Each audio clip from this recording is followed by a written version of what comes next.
بصوا حبايبي، البطاطس دي متحمره من غير زيت زي ما انتوا شايفين كده، متحمره بدون زيت، يعني هتبقى صحيه 100% ليكي ولولادك.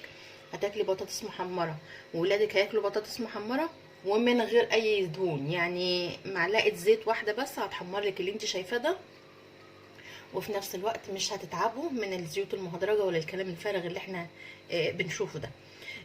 عايزين تعرفوا البطاطس دي اتعملت ازاي؟ بصوا البطاطسيه مستويه، عملناها بتتبيله تحفه كمان، يعني اتحط عليها تتبيله حلوه عشان تديها طعم وريحه خرافيه. ريحتها والله واصله لاخر البيت، الريحه تحفه والطعم كمان تحفه.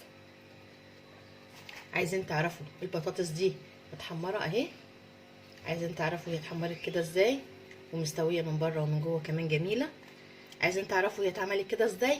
خليكم معايا وانا هقول لكم على التتبيله والطريقه بتاعتها. عليكم ورحمه الله وبركاته، ازيكم حبايبي؟ عاملين ايه؟ يا رب تكونوا في احسن حال. معاكم سماح عمار من مطبخ اكلات شهيه، والنهارده هنعمل البطاطس المحمره بدون ما نقليها في الزيت الغزير اللي احنا بنقليها بيه على طول.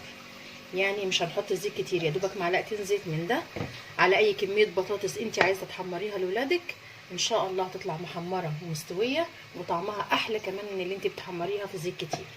معانا كميه البطاطس زي ما انتم شايفين كده، اي كميه انت عايزاها صبعيها كده، يعني يكون متوسط، ما يبقاش لا تخينه ولا رفيعه، تكون الحجم ده كده. ويكون معانا فيه ميه بتغلي على النار. تعالوا نشوف هنعمل ايه. بصوا بقى، معانا صينيه كده فيها ميه بتغلي على النار، هنبتدي نحط فيها الصوابع اللي احنا عملناها كده، ونسيبها لمده 5 دقايق بالظبط ونطلعها تاني. 5 دقايق بالظبط تغلي، بس لمده 5 دقايق وهنطلعها تاني كده. اي كميه انت عايزاها، معلقتين 2 زيت بالظبط، مش هنحط اكتر من كده.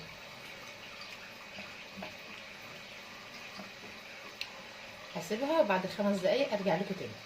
ورجعت لكم بعد 5 دقايق اهو. هنشيلها من الميه ونشوف هنعمل فيها ايه. هنرش بقى عليها كده شويه ملح.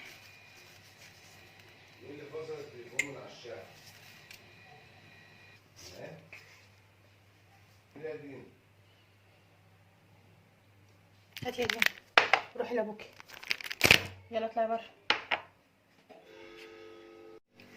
نحط ملح، نحط شويه بابريكا، رشه حلوه كده من البابريكا،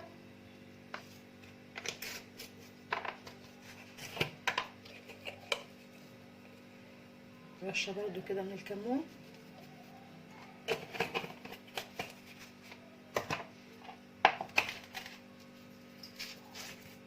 رشه من الكركم،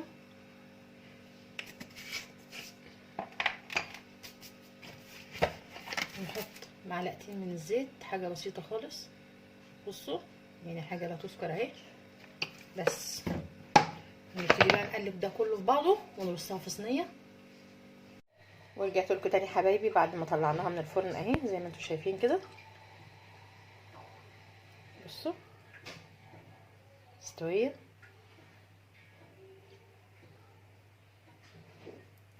طعمها جميل وريحتها كمان جميله، وما حطيناش معلقتين 2 زيت.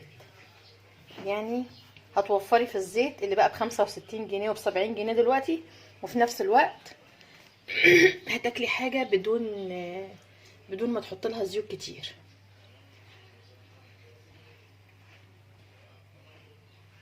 شايفين؟ جميله جميله والله. اتمنى يكون الفيديو عجبكم. لو عجبكم الفيديو لايك للفيديو عشان يوصل لاكبر عدد من الناس، فعلوا زر الجرس عشان يوصل لكم مني كل جديد. دمتم سالمين وربنا يحسن ما بين ايديكم يا رب.